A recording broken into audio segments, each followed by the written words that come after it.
Hey everyone, welcome to Judging for the Win. I'm Dave, and this is my daily ruling. Today's question comes to us from the True Stories collection, as in it actually happened at an event that I was actually judging. Amy controls a grizzly bears with a +1/+1 counter on it and 2 copies of Innkeeper's talent, each of which is at level 2. Nick plays a spell that targets Amy's grizzly bears. How much does Nick have to pay for this spell to resolve? Alright, so to answer this, we'll observe that each of Amy's classes has a continuous effect that gives Ward 1 to Amy's grizzly bears. Therefore, this creature has 2 distinct instances of Ward 1, which each trigger separately. Accordingly, Nick will need to pay 1 mana 2 times in order for his spell to resolve.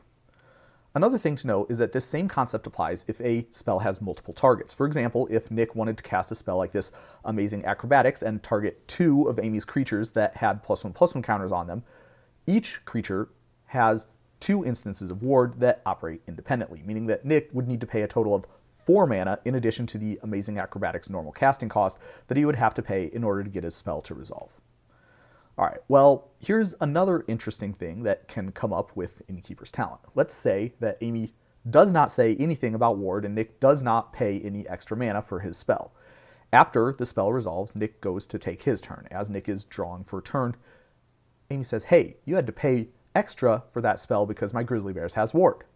And the players call for a judge. In order to answer this question, let's take another look at the official text for Ward, and we'll see that it's a triggered ability that triggers while Nick is casting his spell. In Magic, a triggered ability like Ward is considered missed when the players do something that would not be possible if the ability is still on the stack. This would include things like resolving Nick's spell, which would be on the stack underneath the Ward triggers. Now, there's no penalty for missing this trigger because Amy missing her Ward trigger is not normally considered detrimental to her. Nick also gets no penalty because for triggered abilities specifically, players are not obligated to point out if their opponent misses one, even an ability that doesn't indicate it's optional with language like "you may." Check out my video titled "How to Rules Lawyer Your Opponent" for more details. Now, because there's no penalty to issue and no reason to suspect Amy has missed her trigger intentionally, the proper thing to do if you're a judge who sees this happen would be to not intervene and allow the gameplay to continue.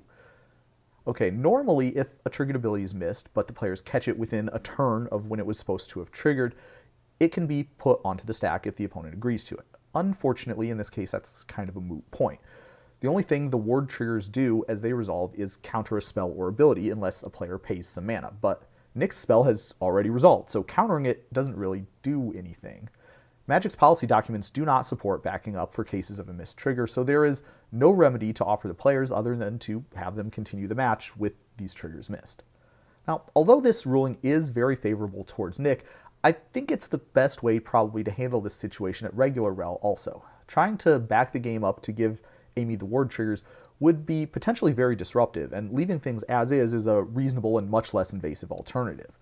If anybody's familiar with the concept of chalice checking, by the way, this ruling works basically the exact same way.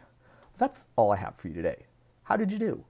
Join me again next time for another daily ruling. Until then, I hope you have a great day.